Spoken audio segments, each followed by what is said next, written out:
ನಿಮಗೆ bottom of the deck ಬಂದಿರುವಂತಹದ್ದು empress card ಬಂದಿದೆ. ಸೊ ಇಂಪ್ರೆಸ್ ಕಾರ್ಡ್ ಏನನ್ನು ರೆಪ್ರೆಸೆಂಟ್ ಮಾಡುತ್ತೆ? ಕೆಲವೊಂದು ರೀತಿಯ ನಿಮ್ಮ ಲವ್ ಲೈಫಿನ ವಿಚಾರದಲ್ಲಿ ಶಾಂತವಾಗಿರ್ಬೇಕು, ಸಮಾಧಾನವಾಗಿರ್ಬೇಕು, ಒಂದು ಪ್ರೀತಿ ಇರಬೇಕು ಅನ್ನುವಂತಹದ್ದು, ಮತ್ತೆ ಒಂದು ಸ್ಟೇಬಲ್ ಆಗಿರ್ಬೇಕು ಅನ್ನುವಂತಹ ರೀತಿಯಲ್ಲಿ ನೀವು ಆಲೋಚನೆಯನ್ನು ಮಾಡ್ತಾ ಇರುವಂತಹದ್ದು ಬಾಟಮ್ ಆಫ್ ದ ಡೆಕ್ ಅಲ್ಲಿ ರೆಪ್ರೆಸೆಂಟ್ ಆಗ್ತದೆ. ಲೈಫಿನ ವಿಚಾರದಲ್ಲಿ ನೀವು ಪಾಸ್ಟಿನಲ್ಲಿ ಕೆಲವೊಂದು ರೀತಿಯ ಕೆಲವೊಬ್ಬರಿಗೆ ಸೋಲ್ಮೇಟ್ ಕನೆಕ್ಷನ್ ಅನ್ನ ರೆಪ್ರೆಸೆಂಟ್ ಮಾಡ್ತಾ ಇದೆ ಕೆಲವೊಬ್ಬರಿಗೆ. ಓಕೆನಾ? ನಿಮ್ಮ ಪ್ರೀತಿಯಲ್ಲಿ ಒಂದು ರೀತಿಯ ಬಾಂಡೇಜ್ ಇರುವಂತಹದ್ದು ರೆಪ್ರೆಸೆಂಟ್ ಆಗ್ತಾ ಇದೆ. ಹಾರ್ಮೋನಿಗಳು ಇರುವಂತಹದ್ದು ರೆಪ್ರೆಸೆಂಟ್ ಆಗ್ತದೆ ಕೆಲವೊಬ್ಬರಿಗೆ. ಓಕೆನಾ? ಮತ್ತೆ ಕೆಲವೊಬ್ಬರಿಗೆ ನಿಮ್ಮ ಲವ್ ಲೈಫ್ ನ ವಿಚಾರದಲ್ಲಿ ಥರ್ಡ್ ಪಾರ್ಟಿ ಸಿಚುಯೇಷನ್ ಅನ್ನ ರೆಪ್ರೆಸೆಂಟ್ ಆಗ್ತಾ ಇದೆ. ಓಕೆನಾ? ಥರ್ಡ್ ಪಾರ್ಟಿ ಸಿಚುಯೇಷನ್ಸ್ ಅನ್ನ ರೆಪ್ರೆಸೆಂಟ್ ಮಾಡ್ತದೆ ನಿಯರ್ ಪಾಸ್ಟಿನಲ್ಲಿ ನಿಮಗೆ.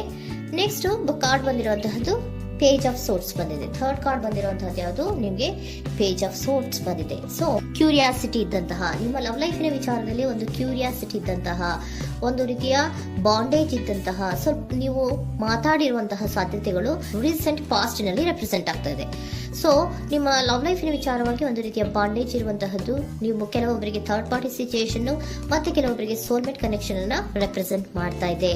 ಮತ್ತೆ ನಿಮ್ಮ ಲವ್ ಲೈಫಿನ ವಿಚಾರದಲ್ಲಿ ನೀವು ಮಾತಾಡಿರುವಂತಹದ್ದು ಕೂಡ ಕೆಲವೊಂದು ರೀತಿಯ ಮಾತುಕತೆಗಳು ಆಡಿರುವಂತಹದ್ದು, ಹೊಸ ಐಡಿಯಾಗಳನ್ನ ಮಾಡಿರುವಂತಹದ್ದು ಇಲ್ಲಿ ರೆಪ್ರೆಸೆಂಟ್ ಆಗ್ತದೆ. ಮೇ ಬಿ ನೀವು ಫ್ರೆಂಡ್ಸ್ ಗಳ ಮೂಲಕ ನೀವು ನಿಮ್ಮ ಪರ್ಸನ್ ಅನ್ನ ಭೇಟಿಯಾಗಿರಬಹುದು. ಯಾವುದೋ ಕೆಲವೊಂದು ಫಂಕ್ಷನ್ ಗಳಲ್ಲಿ ನೀವು ನಿಮ್ಮ ಪರ್ಸನ್ ಅನ್ನ ಭೇಟಿಯಾಗಿರುವಂತಹ ಸಾಧ್ಯತೆಗಳು ಇದೆ ಅನ್ನೋದನ್ನ ನಿಮ್ಮ ಪಾಸ್ಟ್ ನಲ್ಲಿ ರೆಪ್ರೆಸೆಂಟ್ ಮಾಡ್ತಾ ಇದೆ. ನೆಕ್ಸ್ಟ್, ಅಟ್ ಪ್ರೆಸೆಂಟ್ ನಲ್ಲಿ ಯಾಕೋ ನಿಮ್ಮ ಲವ್ ಲೈಫಿನ ವಿಚಾರದಲ್ಲಿ ಫೀಲಿಂಗ್ ಲೆಫ್ಟ್ ಔಟ್ ಆಗಿರುವಂತಹ ಸಾಧ್ಯತೆಗಳು ರೆಪ್ರೆಸೆಂಟ್ ಆಗ್ತಾ ಇದೆ. ಅಟ್ ಪ್ರೆಸೆಂಟ್ ನಲ್ಲಿ ಯಾಕೋ ಕೆಲವೊಂದು ರೀತಿಯ ಚಿಂತೆಗಳಿರುವಂತಹದ್ದು, ವರೀಸ್ಗಳಿರುವಂತಹದ್ದು, ಬೇಜಾರಿನಲ್ಲಿ ನಿಮ್ಮ ಲವ್ ಲೈಫಿನ ವಿಚಾರದಲ್ಲಿ ಇರುವಂತಹದ್ದು ರೆಪ್ರೆಸೆಂಟ್ ಆಗ್ತಾ ಇದೆ. ಯಾಕೆ ಅಂದ್ರೆ ನಿಮ್ಮ ಲವ್ ಲೈಫಿನ ವಿಚಾರವಾಗಿ ಕೆಲವೊಂದು ರೀತಿಯ ಬದಲಾವಣೆಗಳಾಗ್ತಾ ಇರುವಂತಹದ್ದು ರೆಪ್ರೆಸೆಂಟ್ ಆಗ್ತಾ ಇದೆ. ಯಾಕೋ ಕೆಲವೊಂದು ಚೇಂಜಸ್ಗಳಾಗ್ತಾ ಇರೋದ್ರಿಂದ ನೀವು ಬೇಜಾರಿನಲ್ಲಿ ಇರುವಂತಹದ್ದು. ನಿಮ್ಮ ಲವ್ ಲೈಫಿನ ವಿಚಾರವಾಗಿ ಯಾಕೋ ಪರಿಸ್ಥಿತಿಗಳು ಅಷ್ಟು ಚೆನ್ನಾಗಿಲ್ಲದೆ ಇರುವಂತಹದ್ದು ರೆಪ್ರೆಸೆಂಟ್ ಆಗ್ತಾ ಇದೆ. ಯಾಕೋ ಕೆಲವು ಬದಲಾವಣೆಗಳು, ಚೇಂಜಸ್ಗಳು ಆವಾಗಿಂದ ಆವಾಗಲೇ ಆಗ್ತಾ ಇರುವಂತಹದ್ರಿಂದ ನಿಮಗೆ ಬೇಜಾರಾಗಿರುವಂತಹದ್ದು ರೆಪ್ರೆಸೆಂಟ್ ಆಗ್ತಾ ಇರೋದು. ಮತ್ತೆ ಥರ್ಡ್ ಕಾರ್ಡ್ ಬಂದಿರುವಂತಹದ್ದು ಕ್ವೀನ್ ಆಫ್ ವ್ಯಾಂಡ್ಸ್ ಬಂದಿದೆ. ಸೊ ಕ್ವೀನ್ ಆಫ್ ವ್ಯಾಂಡ್ಸ್ ಏನಕ್ಕೆ ನಿಮಗೆ ಪದೇ ಪದೇ ಚೇಂಜಸ್ಗಳಾಗ್ತಾ ಇದೆ? ಆ ಚೇಂಜಸ್ಗಳಿಂದ ಯಾಕೋ ಕೆಲವೊಂದು ರೀತಿಯ ವೇರಿಯೇಷನ್ಗಳು ಆಗ್ತಾನೆ ಇರೋದ್ರಿಂದ ನಿಮಗೆ ಬೇಜಾರಾಗ್ತಾ ಇದೆ. ಸೊ ಅದಕ್ಕೋಸ್ಕರ ನೀವೇನ್ ಮಾಡ್ತೀರಾ? ಬಹಳ ಧೈರ್ಯವಾಗಿ ಕೆಲವೊಂದು ನಿರ್ಣಯಗಳನ್ನ ಮಾಡುವಂತಹ ಸಾಧ್ಯತೆಗಳು ಅಟ್ ಪ್ರೆಸೆಂಟ್ ನಲ್ಲಿ ರೆಪ್ರೆಸೆಂಟ್ ಆಗ್ತಾ ಇದೆ. ಬಹಳಷ್ಟು ಧೈರ್ಯದಿಂದ ಇಂಡಿಪೆಂಡೆಂಟ್ ಆಗಿ ಕೆಲವೊಂದು ನಿರ್ಣಯಗಳನ್ನ ಮಾಡಬೇಕು ಅನ್ನುವಂತಹ ಆಲೋಚನೆಗಳನ್ನ ಮಾಡ್ತಾ ಇರುವಂತಹದ್ದು ರೆಪ್ರೆಸೆಂಟ್ ಆಗ್ತಾ ಇದೆ. ಯಾಕೆ ಅಂದ್ರೆ ಆವಾಗಿಂದಾಗೆ ನಿಮ್ಮ ಲವ್ ಲೈಫಿನ ವಿಚಾರದಲ್ಲಿ ತುಂಬಾ ಏರುಪೇರುಗಳಾಗ್ತಾ ಇರೋದ್ರಿಂದ ಆ ವಿಚಾರದಲ್ಲಿ ಸ್ವಲ್ಪ ಬೇಜಾರುಗಳು ಇರುವಂತಹದ್ದು ರೆಪ್ರೆಸೆಂಟ್ ಆಗ್ತದೆ.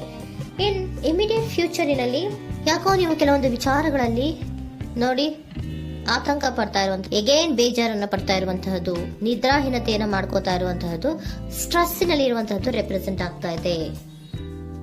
ಕೆಲವೊಂದು ನಿರ್ಣಯಗಳನ್ನು ತಗೊಳ್ಳುವಂತಹ ಸ್ಟ್ರೆಸ್ಗಳಲ್ಲಿ ಇರುವಂತಹದ್ದು ಕೆಲವೊಬ್ಬರಿಗೆ ಯಾಕೋ ಇಮಿಡಿಯೇಟ್ ಫ್ಯೂಚರ್ ನಲ್ಲಿ ಕೂಡ ರೆಪ್ರೆಸೆಂಟ್ ಆಗ್ತಾ ಇದೆ. ಆದ್ರೆ ಫ್ಯೂಚರ್ ನಲ್ಲಿ ನೀವು ಏನ್ ಮಾಡ್ಬೇಕಾಗಿತ್ತು? ಸೊ ಕ್ವಿಕ್ ಥಿಂಕಿಂಗ್ ಅನ್ನ ಮಾಡ್ಬೇಕಾಗಿತ್ತು. ಕೆಲವು ವಿಚಾರಗಳ ಬಗ್ಗೆ ನೀವು ಫೋಕಸ್ ಅನ್ನ ಮಾಡ್ಬೇಕಾಗಿತ್ತು. ಏನಾಗ್ತಾ ಇದೆ ನಮ್ಮ ಲವ್ ಲೈಫಿನ ವಿಚಾರದಲ್ಲಿ ಅನ್ನೋದನ್ನ ಫೋಕಸ್ ಅನ್ನ ಮಾಡಿದ್ರೆ ನಿಮ್ಮ ಲವ್ ಲೈಫಿನ ವಿಚಾರದಲ್ಲಿ ಕೆಲವೊಂದು ರೀತಿಯ ಫುಲ್ಫಿಲ್ಮೆಂಟ್ಗಳು, ಸಮಾಧಾನಗಳು, ಖುಷಿಗಳು ಇರುತ್ತೆ.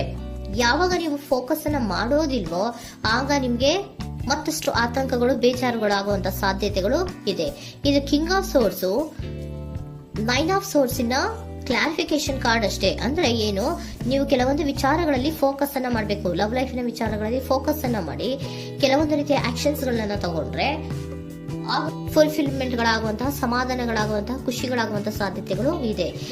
ಕರೆಕ್ಟ್ ಆಗಿ ಮಾತಾಡಬೇಕು. ಏನ್ ಮಾತಾಡಬೇಕು ನಿಮ್ಮ ಲವ್ ಲೈಫಿನ ವಿಚಾರವಾಗಿ ಕರೆಕ್ಟ್ ಆಗಿ ಮಾತಾಡಿ ಕೆಲವೊಂದು ರೀತಿಯ ಕ್ಲಿಯರ್ ಥಿಂಕಿಂಗ್ ಅನ್ನ ಮಾಡಿ ಕ್ವಿಕ್ ಆಕ್ಷನ್ಸ್ ಅನ್ನ ತಗೊಳ್ಳುವಂತಹದ್ದು ರೆಪ್ರೆಸೆಂಟ್ ಆಗ್ತಾ ಇದೆ. ಓಕೆನಾ? ಇದಿಷ್ಟು ನಿಮ್ಮ ಕಾರ್ಡ್ಸ್ ನ ರೀಡಿಂಗು. ನೆಕ್ಸ್ಟ್, ಏಂಜಲ್ ಗೈಡೆನ್ಸ್ ನಿಮ್ಗೆ ಏನ್ ಹೇಳ್ತಾ ಇದ್ದಾರೆ ಅನ್ನೋದನ್ನ ನೋಡೋಣ. ನಿಮ್ಮ ಲವ್ ಲೈಫಿನ ವಿಚಾರವಾಗಿ ಏಂಜಲ್ ಗೈಡೆನ್ಸ್ ಏನ್ ಕೊಡ್ತಾ ಇದ್ದಾರೆ? ವೇಟ್ ಅಂತ ಹೇಳ್ತಾ ಇದ್ದಾರೆ.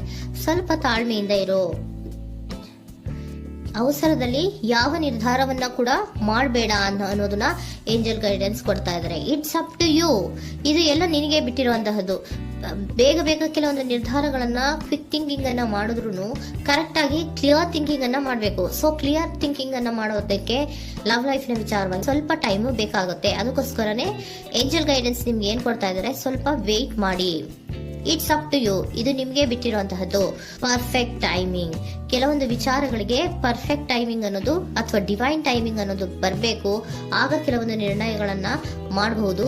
ಸ್ವಲ್ಪ ನೀವು ಈಗ ಯಾವುದೇ ರೀತಿಯ ಅವಸರದ ನಿರ್ಧಾರಗಳನ್ನು ಮಾಡೋದು ಬೇಡ ಅಂತ ಹೇಳ್ತಾ ಇದ್ದಾರೆ. ಓಕೆ, ಸರೆಂಡರ್ ಕಾರ್ಡ್ ಏನ್ ಹೇಳ್ತಾ ಇದ್ದಾರೆ ಅನ್ನೋದನ್ನ ನೋಡೋಣ. So surrender frustration doesn't open any doors. The key to resolving a dilemma, dissolving a block, is to take a breath, center yourself and regroup, so may approach the situation more calmly.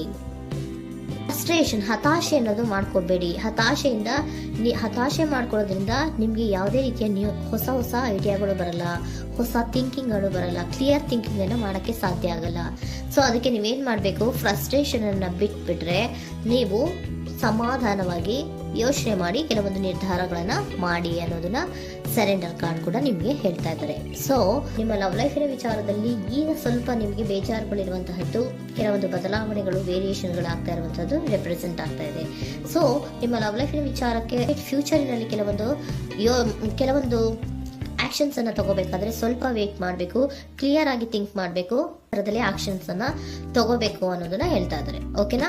ಆಗ ಮಾತ್ರ ನಿಮ್ಗೆ ನಿಮ್ಮ ಎನರ್ಜಿಯಲ್ಲಿ ಏನ್ ಶಾಂತತೆ ಬರಬೇಕು ಅಂತ ಹೇಳ್ತೀರಲ್ಲ, ಆ ಶಾಂತತೆ ಏನ್ ಬರಬೇಕು, ಲವ್ ಲೈಫಿನ ವಿಚಾರವಾಗಿ ಶಾಂತತೆ ಯಾವಾಗ ಬರುತ್ತೆ ಅಂದ್ರೆ ನೀವು ಕ್ಲಿಯರ್ ಥಿಂಕಿಂಗ್ ಅನ್ನ ಮಾಡಿದಾಗ ಮಾತ್ರ ಬರುವಂತಹದ್ದು ಅನ್ನೋದು ಕಾರ್ಡ್ಸ್ ಗಳಲ್ಲಿ ರೆಪ್ರೆಸೆಂಟ್ ಆಗ್ತದೆ.